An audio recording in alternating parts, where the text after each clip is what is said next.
PV is equal to আদর্শ gas সমীকরণ বা গ্যাসের অবস্থা সমীকরণ। এখন এই R হলো সর্বজনীন গ্যাস ধ্রুবক, সর্বজনীন গ্যাস ধ্রুবক। আমরা আগের দিন R এর মাত্রা, একক এবং R এর মান নির্ণয় করেছি। R এর মান সিজিএস পদ্ধতিতে, এসআই পদ্ধতি এবং লিটার অ্যাটমসফিয়ার এককে R এর মান কত হয় এগুলো আমাদের প্রতিষ্ঠা করেছি, মান বার করেছি, এগুলো মনে রাখতে হবে। সিজিএস পদ্ধতিতে মান হচ্ছে 8.314 10⁷ আর joule mole inverse K inverse, mole inverse K inverse আর যেহেতু জুল করব 8.314 joule, mole inverse K inverse 0.0821 litre atmosphere, mole inverse K inverse. এই সমস্ত জিনিসগুলো আগের দিন আমরা করেছি। আজ আমরা এই PV nRT এই সূত্র ধরে কি ধরনের অঙ্ক বা গাণিতিক সমাধান আসতে পারে এগুলো আমরা দেখব।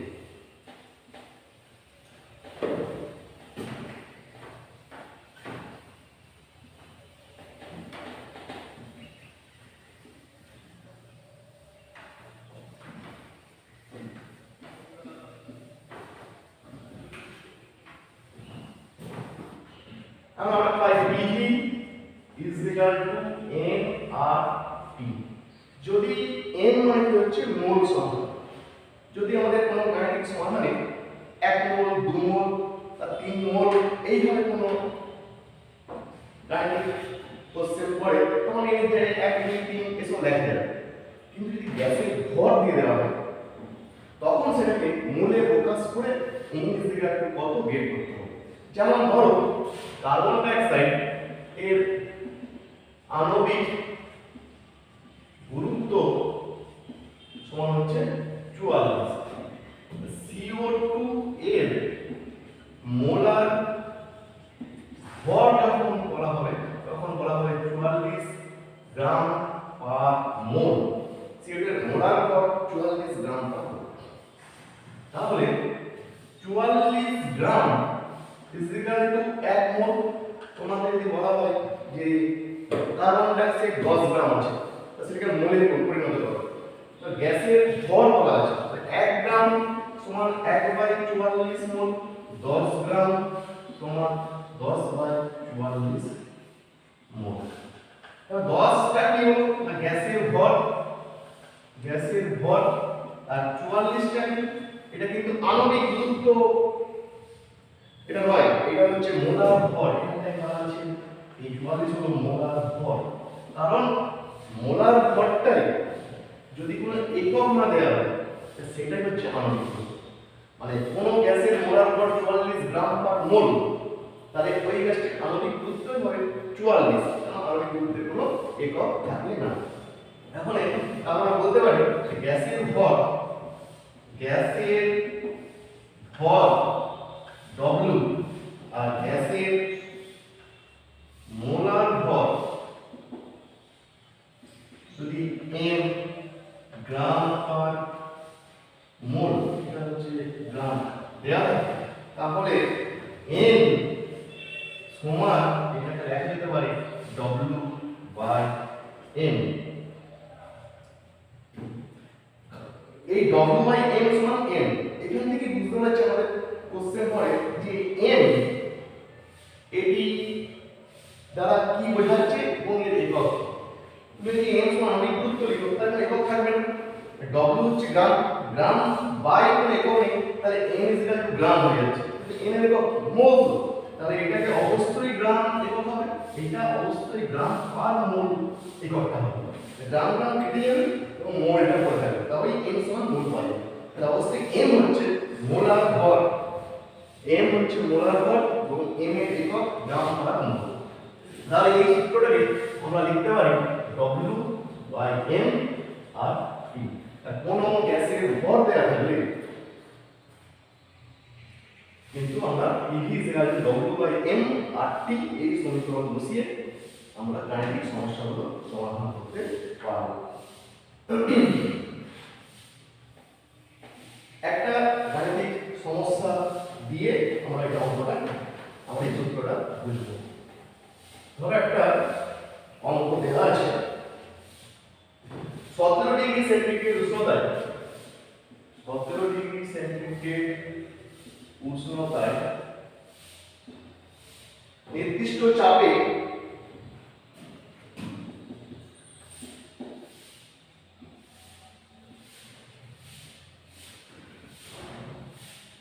चार ग्राम हाइड्रोजन जे या जे आयतन दखल करे जे आयतन दखल करे ওই একই চাপে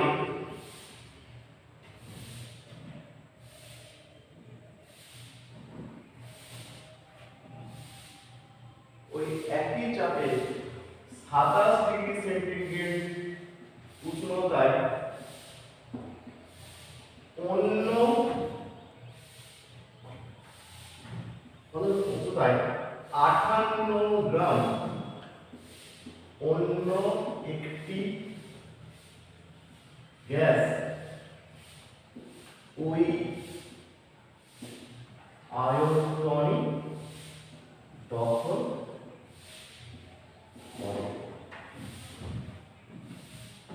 তাহলে ওই গ্যাসটির আণবিক গুরুত্ব কত? এখন আমরা জানি যে m মানে হচ্ছে মোলার ভর, কারণ m দিয়ে আমরা অঙ্কটা করব, শেষে যদি আমরা m এর মানটাকে বের করে আমরা লিখতে পারবো। তার প্রথম ক্ষেত্রে আমরা বলছি যে হাইড্রোজেন গ্যাসের ক্ষেত্রে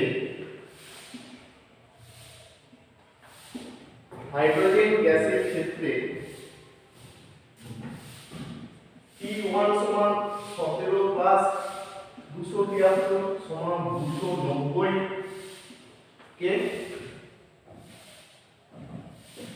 V1 সমান আয়তন V লিটার,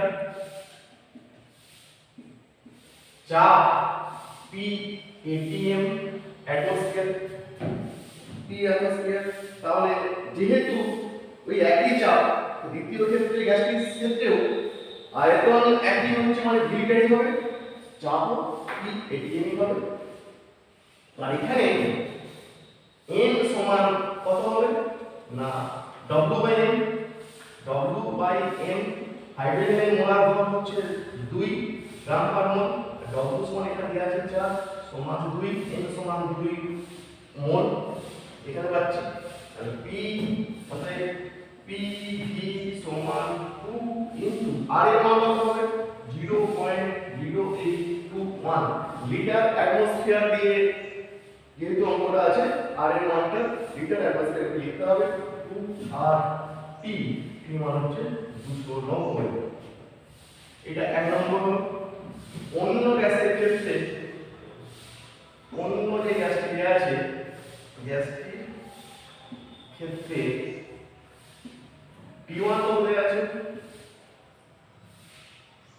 P1 মানে P সমান দেওয়া আছে 27 যুক্ত 273 সমান হচ্ছে 300 কে। এখানেও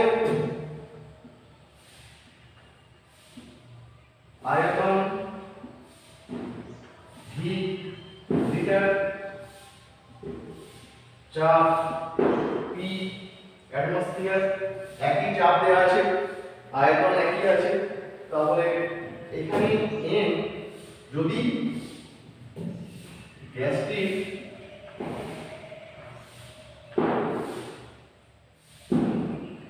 মোলার ভর m গ্রাম পার মোল হয়, n সমান হবে 58 বাই m এত মোল। তাহলে এই ক্ষেত্রে সূত্রটা হবে PV = 58 by m into 0.0821 into 300। তাহলে 1 এবং 2 নম্বর দুটো সমীকরণ থেকে আমরা পাচ্ছি কি PV = এইটা, আবার এটা পাচ্ছি PV সমান এইটা। এই দুটো সমীকরণ থেকে বলতে পারি অতএব 2 into 0.0821 into 290 = 58 by m into 0.0821 into 300। তো এটা কেটে গেল। অতএব m সমান 58 ইনটু 300 বাই 2 ইনটু 290 শূন্য শূন্য 29 দুগুণে 58 দুই দিয়ে কেটে গেল। অতএব m সমান 30। m সমান 30 গ্রাম পার মোল। তার আণবিক গুরুত্ব চেয়েছে, আণবিক গুরুত্ব কত হবে না শুধুমাত্র 30 লিখতে হবে, আণবিক গুরুত্ব কোনো একটা নেই। অতএব অন্য গ্যাসটির আণবিক গুরুত্ব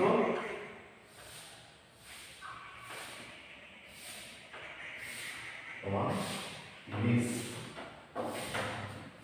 তাহলে PV সমান এনার্জিতে n সমান মোল বসালে তাহলে এই জায়গায় বসানো যাবে 1 2 3 ক্যাপাসিটি কোন বলতে সেই মোল দেয়া যাবে। কিন্তু যদি গ্যাসের ভর দেয়া যায় তাহলে ওই গ্যাসটির মোলার ভর বের করতে হবে। তো PV সমান W/m, n টাকে বার করতে হবে W/m দিয়ে এই গাণিতিক সমস্যাগুলো সমাধান করতে হবে।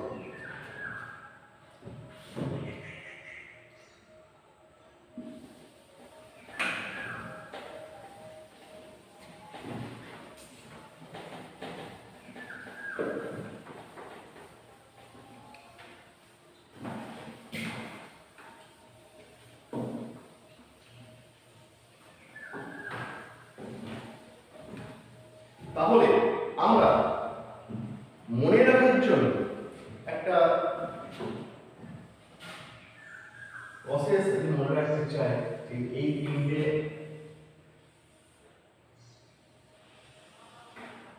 সূত্রকে যদি আমরা মনে রাখতে চাই P, এখানে বলা P, এটা বলা হয় V, আর এখানে যদি T, এই ত্রিভুজের তিনটে শীর্ষবিন্দু আমরা লিখি যে এটা কি P, V এবং এটা T। তাহলে নির্দিষ্ট ভরের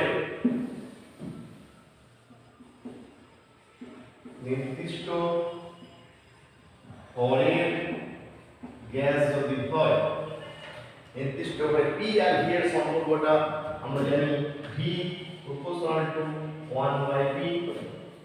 এই V আর P এর সম্পর্ক মানে P স্থির, P স্থির। এইটা হলো বয়েল সূত্র, এটা বলা হচ্ছে বয়েল। V আর P এর মধ্যে কোনো সম্পর্ক হচ্ছে তখন এইটাকে বলা হচ্ছে চার্লসের সূত্র। এটা আমরা পাই V proportional to T। R P R T এর মধ্যে একটা সম্পর্ক আছে, এটাকে বলা হচ্ছে P proportional to T। এখানে হচ্ছে যখন V আর T এর সম্পর্ক মানে P স্থির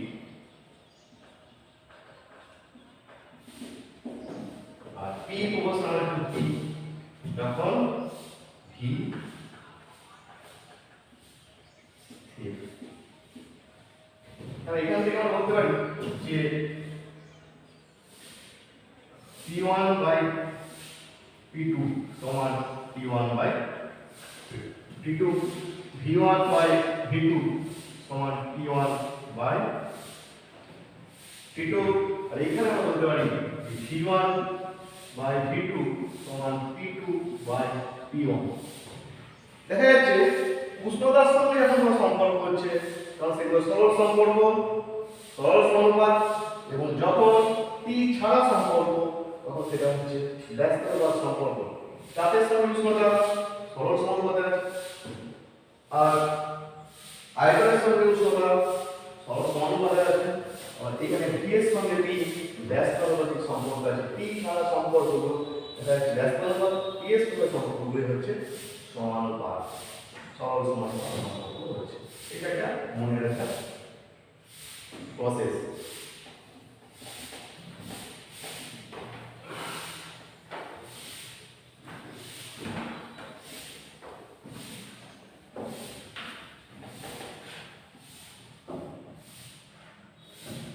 এরপরে আমরা একটি সূত্র বলবো, সেটা হচ্ছে গে-লুসাকের গ্যাস আয়তনিক সূত্র।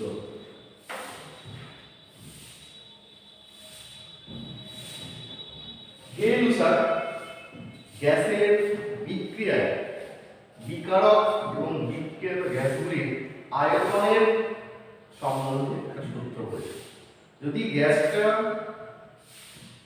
সমস্ত বিকারক গ্যাসগুলিও গ্যাসীয় হতে হবে এবং বিক্রিয়ত গ্যাসগুলিও পদার্থটির গ্যাসীয় হয়, তখন বিকারক গ্যাসগুলোর আয়তন অনুপাত সেটাও সমানুপাতে থাকবে, এবং যদি বিক্রিয়ত গ্যাসটি হয় সেটিও বিকারক গ্যাসগুলির আয়তনের সঙ্গে সরল অনুপাতে থাকবে।